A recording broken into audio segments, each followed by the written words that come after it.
Hello everyone, welcome to my YouTube channel accountancy by Aakash Kaushik. आज की video के अंदर हम डिस्कस करेंगे एडमिशन ऑफ अ पार्टनर का थर्ड टॉपिक जो है हमारा revaluation of assets and reassessment of liability. इससे पहले हम कवर कर चुके हैं हम एडमिशन ऑफ अ पार्टनर के दो टॉपिक्स। फर्स्ट है हमारा new ratio and sacrificing ratio की कैलकुलेशन, सेकंड में है ट्रीटमेंट ऑफ गुडविल। अगर आपको वो पढ़ने हो तो इससे पहली वाली वीडियो में जाकर आप वो पढ़ सकते हैं। आज हम देखेंगे रिवैल्यूएशन अकाउंट के बारे में, ठीक है। अब रिवैल्यूएशन अकाउंट, अब ध्यान देंगे इसका फॉर्मेट क्या होता है। डेबिट साइड में लिखा जाएगा पर्टिकुलर्स अमाउंट और क्रेडिट साइड में भी लिखेंगे आप पर्टिकुलर्स अमाउंट, ठीक है। अब आप यहाँ देखेंगे पहली चीज हम यहाँ पॉइंट से समझते जाएंगे। पहली चीज है देखिए टू सन्ड्री एसेट्स। अगर हमारे एसेट्स की वैल्यू डिक्रीज होगी तो उसको डेबिट साइड में लिखा जाएगा। टू सन्ड्री लायबिलिटीज, और लायबिलिटीज की वैल्यू इंक्रीज होगी तो यहाँ लिखा जाएगा। अब यहाँ ध्यान दें बाय सन्ड्री एसेट्स, अगर एसेट्स की वैल्यू इंक्रीज होगी तो फर्म को क्या होगा, फायदा होगा, तो यहाँ लिखा जाएगा बाय सन्ड्री लायबिलिटीज। लायबिलिटीज कम होगी तो फर्म को फायदा होगा तो यहाँ लिखा जाएगा। अब ध्यान दें हमने दो पॉइंट्स देखे और दोनों से हमें पता लगा कि डेबिट साइड में कौन से आइटम आते हैं जिसमें फर्म को क्या हो रहा है, लॉस, ठीक है। वो कैसे, अगर आपका एसेट कम होगा, अगर आपके एसेट्स की वैल्यू कम होगी तो आपको क्या होगा, लॉस, तो हमने यहाँ लिखा डेबिट साइड में लिखा। हमारी लायबिलिटी की वैल्यू बढ़ेगी, इंक्रीज होगी तो भी हमें लॉस होगा तो हमने यहाँ लिखा। तो ओवरऑल आप यहाँ समझ रहे हैं कि फर्म को अगर कोई भी लॉस हो रहा है तो रिवैल्यूएशन अकाउंट के आप उसको डेबिट साइड में लिखेंगे। और आपने यहाँ क्रेडिट साइड में देखा था सन्ड्री एसेट्स की वैल्यू इंप्रूव हुई तो फायदा हुआ, प्रॉफिट हुआ। लायबिलिटी की वैल्यू कम हुई तो फायदा हुआ, यानी कि फर्म को अगर फायदा हो रहा है, प्रॉफिट हो रहा है तो आप उसको क्रेडिट साइड में लिखेंगे।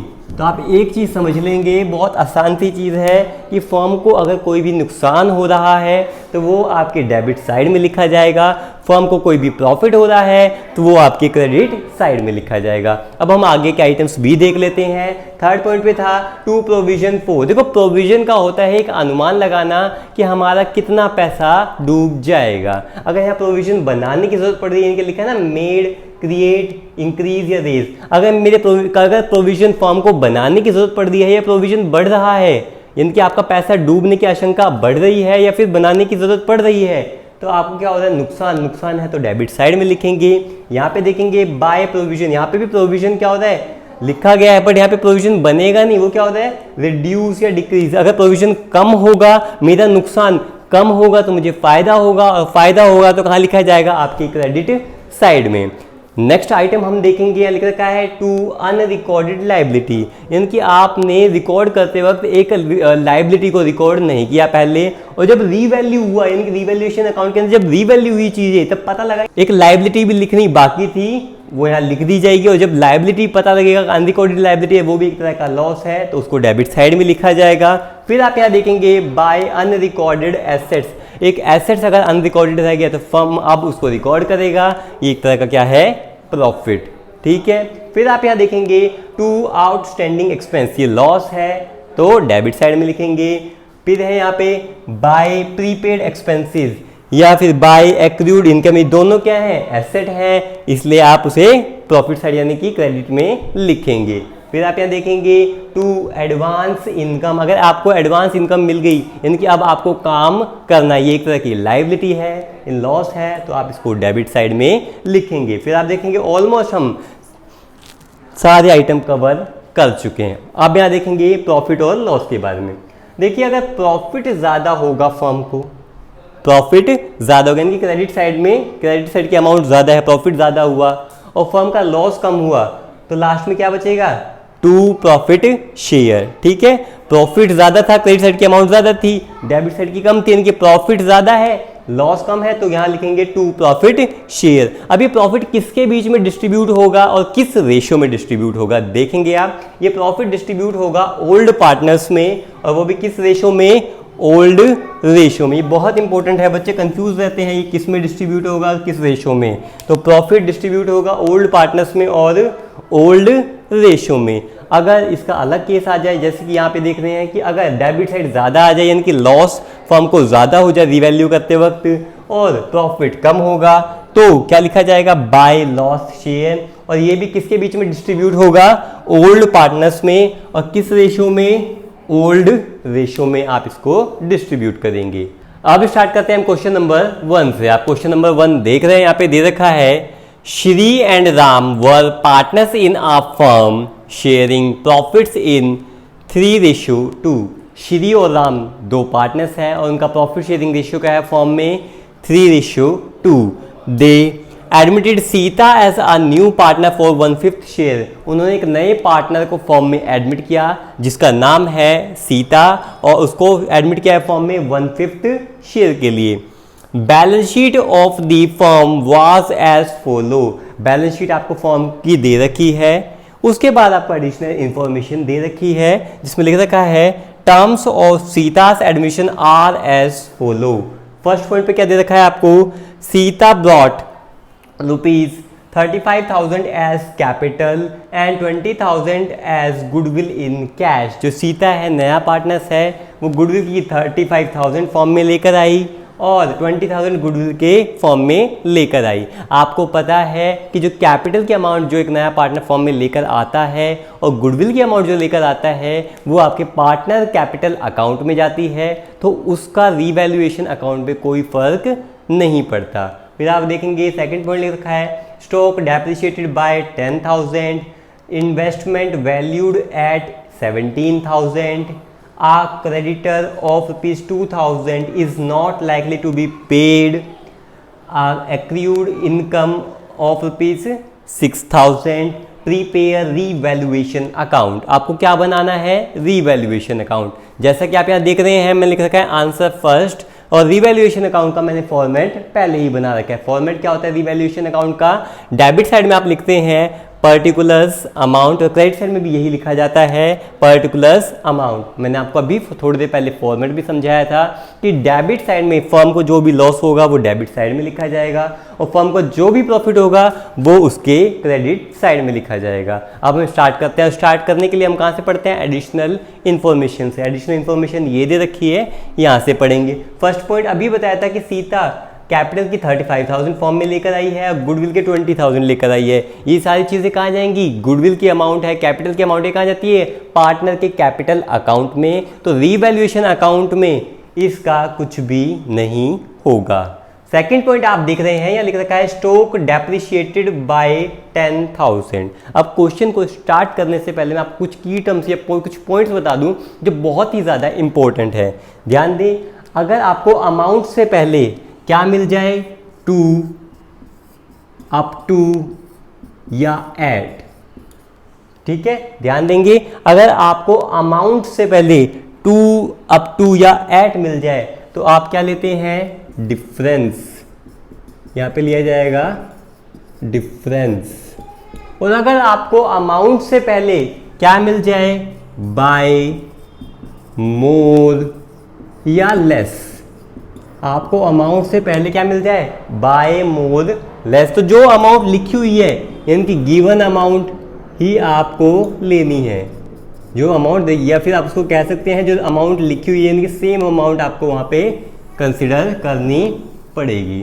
ठीक है, अमाउंट से पहले अगर आपको टू, अप टू, एट मिल जाए तो डिफरेंस लेंगे आप लोग, और बाय, मोर, लेस मिल जाए अमाउंट से पहले तो क्या लेंगे आप, गिवन अमाउंट जो वहां पर लिख रखी है, ठीक है, या सेम अमाउंट। ठीक है, अब हम क्वेश्चन पढ़ना स्टार्ट करेंगे। यहाँ देखिए सेकंड पॉइंट पे स्टॉक डेप्रिशिएटेड बाय 10,000। देखो स्टॉक क्या होता है हमारा, एसेट, और एसेट की वैल्यू डेप्रिशिएट मींस कम हुई है। अगर एसेट की वैल्यू कम हुई है तो फर्म को क्या होगा, लॉस, और लॉस कहाँ लिखा जाता है, वैल्यूएशन अकाउंट में आपके डेबिट साइड में। तो सबसे पहले लिखा जाएगा टू स्टॉक, या लिखेंगे आप टू स्टॉक। और कितनी वैल्यू कम हुई है, 10,000। 10,000 से वैल्यू कम हो गई तो लॉस भी कितने का हो गया, 10,000 का, या लिखा जाएगा 10,000। ठीक है, फिर आप की टर्म से समझे, जो मैंने अभी बताया था आपको कि अमाउंट से पहले क्या लिखा था, बाय। अब यहां ध्यान देंगे, अमाउंट से पहले लिखा था बाय, और जो बाय लिखा होता है तो हम क्या लेते हैं, गिवन अमाउंट। यहां बाय लिखा था, अमाउंट से पहले हमने क्या ली है, गिवन अमाउंट। ठीक है, समझ आए। अब देखते हैं हम नेक्स्ट पॉइंट क्या है, इन्वेस्टमेंट वैल्यूड एट 17,000। इन्वेस्टमेंट की वैल्यू है अब आज की तारीख में 17,000। इन्वेस्टमेंट पहले कितनी थी 20,000। 20,000 की इन्वेस्टमेंट आज की तारीख में 17 की, यानी किसकी वैल्यू कम होगी। और अगर इन्वेस्टमेंट क्या हमारी एसेट है, एसेट की वैल्यू कम होगी तो फर्म को क्या होगा, लॉस। लॉस कहाँ लिखा जाएगा, डेबिट साइड में लिखेंगे टू इन्वेस्टमेंट, लिखा आपने टू इन्वेस्टमेंट। अब ध्यान दें, अगर आपका 20,000 का एसेट अगर 17,000 का रह जाए, कितने का लॉस हो गया, 3,000 का, यहाँ लिखेंगे 3,000। और मैंने आपको की टर्म से भी समझाया था, क्या था कि अगर अमाउंट से पहले आ जाए टू अप टू एट, या ध्यान दें ये क्या देखा है, eight, two up to eight, अगर एट आ जाए तो क्या लेना है आपको, डिफरेंस। तो हमने यहाँ क्या लिया है, डिफरेंस लिया है। 20,000 और 17,000 का डिफरेंस कितना आ गया, 3,000। ठीक है, नेक्स्ट पॉइंट हम समझते हैं, creditor of ₹2,000 is not likely to be paid. ध्यान दें, हमें क्रेडिटर्स को क्या करनी पड़ती है, फर्म को पेमेंट करनी पड़ती है। अगर उन्होंने मना कर दिया कि आप ये पेमेंट मत करो 2,000 रुपये की, अगर मुझे किसी को पेमेंट करनी है और पेमेंट के लिए वो मना कर देगा तो मेरे को क्या हो गया, प्रॉफिट। और प्रॉफिट कहाँ लिखा जाएगा, हमारे क्रेडिट साइड में। तो यहाँ लिखेंगे बाय क्रेडिटर, यहाँ लिखा जाएगा बाय क्रेडिटर। और कितने का प्रॉफिट हुआ है फर्म को, जितने की पेमेंट नहीं करनी, यानी कि 2,000 का। तो यहाँ लिखेंगे आप 2,000। ठीक है, नेक्स्ट पॉइंट आप देख रहे हैं, यहाँ लिख रखा है एक्रूड इनकम ₹6,000। एक्रूड इनकम क्या होता है, एसेट, और एसेट बेसिकली क्या है, हमारा प्रॉफिट है। तो कहाँ लिखा जाएगा, बाय साइड में लिखेंगे बाय एक्रूड इनकम लिखेंगे आप। और एक्रूड इनकम कितनी है आपकी, 6,000 की। अब आप यहाँ देखेंगे हमने सारे पॉइंट्स कवर कर लिए हैं। इतना करने के बाद आप चेक करेंगे कि हमारी डेबिट साइड ज़्यादा है या हमारी क्रेडिट साइड ज़्यादा है। जो भी ज़्यादा होगी टोटल के कॉलम में दोनों में वही लिखी जाएगी, जो भी अमाउंट ज़्यादा होगी। तो हम यहाँ देखेंगे डेबिट साइड में 10 और 3 13,000, क्रेडिट साइड में 2 और 6 8,000। तो ज़्यादा कौन सी हमारी डेबिट साइड। तो यहाँ लिख देंगे हम, कितना आ जाएगा ये 13,000। ठीक है, तो यहाँ इसके क्रेडिट साइड के टोटल में भी लिखा जाएगा 13,000। अब आप ध्यान देंगे, लॉस वाली साइड ज़्यादा है, प्रॉफिट वाली साइड कम है, तो फॉर्म को क्या हो गया, लॉस। तो यहाँ लिखा जाएगा बाय लॉस शेयर, करेंगे आप by loss share. Loss share होगा, कितना लॉस हो गया, आप यहाँ देखेंगे 13 माइनस 8, कितना आ जाएगा आपका 5,000 का फर्म को लॉस हो गया। और मैंने आपको बताया भी था, चाहे प्रॉफिट हो चाहे लॉस हो, किस में डिस्ट्रीब्यूट होता है, ओल्ड पार्टनर में, और वो भी किस रेशियो में, ओल्ड रेशियो में। अब हमारे ओल्ड पार्टनर कौन है, श्री और राम। तो यहाँ लिखेंगे आप श्री और यहाँ लिखा जाएगा राम, लिखा आपने श्री और राम। और कितना है लॉस, 5,000, किस रेशियो में, ओल्ड रेशियो में। ओल्ड रेशियो क्या है, 3:2। तो ये कितना आ जाएगा आपका, श्री का शेयर 3,000 और राम का शेयर 2,000। ठीक है, अब देखते हैं हम question number second. Question second आप देख रहे हैं, दे रखा है हमें कि Maha and Dev were partners in a firm sharing profits in 2:3। Maha और देव दो लोग हैं, वो पार्टनर्स है एक फर्म में, और प्रॉफिट शेयरिंग रेशियो क्या है उनकी, 2:3। आगे दे रखा है they admitted Shiv as a new partner for 1/4 share. उन्होंने एक नए पार्टनर शिव को एडमिट किया, कितने शेयर के लिए, 1/4 शेयर के लिए। Balance sheet of the firm was as follows. आपको फर्म की बैलेंस शीट यहाँ दे रखी है और एडिशनल इंफॉर्मेशन भी दे रखी है। तो एडिशनल इंफॉर्मेशन हम पढ़ते हैं, क्या दे रखा है, terms of Shiv's admissions are as follows. First है, Shiv brought ₹18,000 as capital and ₹10,000 as goodwill in cash. Second point है, provision for bad debt is required at the rate 10% on debtors. Third point है, plant and machinery under valued by 7,000। Fourth point है आपका, a creditor of ₹3,000 is not likely to be paid. Fifth point है, advance income ₹6,000। और last में लिखा हुआ है, prepare revaluation account. ठीक है, फिर आप देखेंगे हम सबसे पहले हमारा क्या बनाते हैं, फॉर्मेट बनाएंगे। आंसर है हमारा 2। फॉर्मेट क्या होता है रिवैल्यूएशन अकाउंट का, डेबिट साइड में लिखेंगे पर्टिकुलर्स अमाउंट और क्रेडिट साइड में भी लिखा जाएगा पर्टिकुलर्स अमाउंट लिखा जाएगा। इसके बाद आप यहाँ देखेंगे इतना फॉर्मेट बनाने के बाद जो क्वेश्चन हम स्टार्ट करते हैं, हम अपनी एडिशनल इन्फॉर्मेशन से पढ़ते हैं। एडिशनल इन्फॉर्मेशन में आपको पहला पॉइंट दे रखा है Shiv brought ₹18,000 as capital. Shiv है नया पार्टनर, कैपिटल के 18,000 फॉर्म में लेके आया और ₹10,000 एज गुडविल इन कैश, और गुडविल के 10,000 फॉर्म में लेके आया, वो भी कैश में। अगर एक नया पार्टनर कैपिटल की अमाउंट जो लेकर आता है, गुडविल की जो अमाउंट लेकर आता है, वो सारी चीज़ें कहाँ जाती हैं, उनके पार्टनर के कैपिटल अकाउंट में, रिवैल्यूएशन अकाउंट में इसका कुछ भी नहीं होगा। सेकंड पॉइंट देख रहे हैं आप, दे रखा है provision for bad debt is required at the rate 10% on debtors. देखो प्रोविजन यहाँ पर जरूरत पड़ रही है प्रोविजन को बनाने की, और प्रोविजन बनेगा मीन्स कि हम ये मानते चल रहे हैं कि हमें डेटर से जितना पैसा मिलना था उसका 10% तो हमारा डूब ही जाएगा, वो पैसा नहीं मिलेगा। और अगर हमारा कहीं से पैसा डूब रहा है तो एक तरह का लॉस है। लॉस कहाँ लिखते हैं आप, डेबिट साइड में, तो यहाँ लिखेंगे to provision for bad debt, to provision for bad debt. अब हमें कितना नुकसान झेलना पड़ सकता है, प्रोविजन जो बनाया जा रहा है एट 10% ऑन डेटर्स, डेटर्स जितने थे उनका 10% डूब सकता है। यहाँ देखेंगे डेटर्स कितने हैं 30,000, इसका 10% कितना होगा 3,000 का हम एक तरह से यहाँ लॉस मानकर चलेंगे। ठीक है, नेक्स्ट पॉइंट आप यहाँ देख रहे हैं, दे रखा है plant and machinery under valued by 7,000। Plant और मशीनरी की वैल्यू हमने पहले कम लिखी, अंडर वैल्यूड, अब ध्यान दें अंडर वैल्यूड हमने कम लिखी हुई थी, अब उसको करेक्ट करेंगे तो हमारी प्लांट मशीनरी की वैल्यू इंप्रूव हो जाएगी, बढ़ जाएगी, और हमारे एसेट की वैल्यू बढ़ेगी तो फॉर्म को क्या होगा प्रॉफिट, और यहाँ लिखा जाएगा बाय प्लांट एंड मशीनरी, यहाँ लिखेंगे। अब आती है अमाउंट की बारी। ठीक है, अब अमाउंट आप चेक करेंगे, मैंने आपको बताया था कि जो 7,000 रुपये से कम अंडर वैल्यू लिखी गई थी चीज़, अब तो इंप्रूव भी 7,000 ही होगी, और यहाँ देखिए यहाँ पे लिखा जाएगा 7,000 का ही हमें प्रॉफिट हो गया।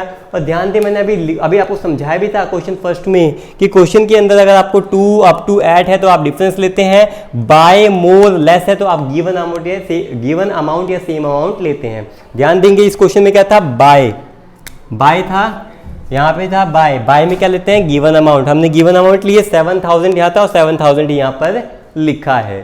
ठीक है, आगे देख रहे हैं आप, नेक्स्ट पॉइंट है आपका a creditor of ₹3,000 is not likely to be paid. एक क्रेडिटर थे जिनको फॉर्म पैसा देना है, हमें जिसको पैसा देना होता है वो हमारे क्रेडिटर्स होते हैं, उनको पैसा अब नहीं देना, और किसी को पैसा अगर देना था अब वो नहीं देना तो फॉर्म को क्या हुआ प्रॉफिट, और प्रॉफिट कहाँ लिखा जाएगा आपके क्रेडिट साइड में, तो यहाँ लिखेंगे बाय क्रेडिटर, और कितना पैसा बच गया हमारा 3,000। ठीक है, उसके बाद देखिए लिखा है एडवांस इनकम ₹6,000। देखो एडवांस में अगर पैसा मिल जाता है तो हमारी लायबिलिटी बढ़ जाएगी, और लायबिलिटी एक तरह का लॉस है तो आप डेबिट साइड में लिखेंगे, यहाँ लिखा जाएगा टू एडवांस इनकम, और कितनी एडवांस इनकम हुई है, यहाँ देखा जाएगा एडवांस इनकम है 6,000, तो यहाँ लिखेंगे आप 6,000। ठीक है, अब आप यहाँ देखेंगे हम सारे पॉइंट कवर कर चुके हैं। अब चेक करेंगे कि डेबिट साइड ज़्यादा है या क्रेडिट साइड ज़्यादा है, जो भी साइड ज़्यादा होगी टोटल दोनों में लिख दिया जाएगा उसी साइड का। यहाँ देखेंगे डेबिट साइड का टोटल है 3 और 6 9,000, क्रेडिट साइड का टोटल है 7 और 3 10,000, तो टोटल किसका ज़्यादा है क्रेडिट साइड का, यहाँ लिखा जाएगा 10,000, और यहाँ पर भी आप लिखेंगे 10,000। फिर मैंने आपको बताया था चाहे फर्म को प्रॉफिट हो चाहे लॉस और रिवैल्यूएशन अकाउंट में वो कौन बियर करता है, वो किसके अकाउंट में आता है ओल्ड पार्टनर्स के अकाउंट में, और किस रेशो में ओल्ड रेशो में। तो यहाँ पे क्या है प्रॉफिट ज़्यादा था लॉस कम था, तो क्या बच गया प्रॉफिट 1,000 का, यहाँ लिखा जाएगा टू प्रॉफिट शेयर, और किस में ये प्रॉफिट किस में शेयर होगा ओल्ड पार्टनर्स में और ओल्ड रेशो में। ओल्ड पार्टनर कौन है महा और देव, यहाँ लिखेंगे आप महा और यहाँ लिखा जाएगा देव, ये ओल्ड पार्टनर लिख दिए। अब ओल्ड रेशो क्या है 2:3, तो 1,000 को आप 2:3 में जब डिस्ट्रीब्यूट करेंगे तो महा का शेयर आ जाएगा 400 और देव का शेयर आ जाएगा 600। ठीक है, इस टॉपिक से रिलेटेड कोई भी डाउट हो आप कमेंट सेक्शन में मुझे कमेंट करके पूछ सकते हैं। Thank you.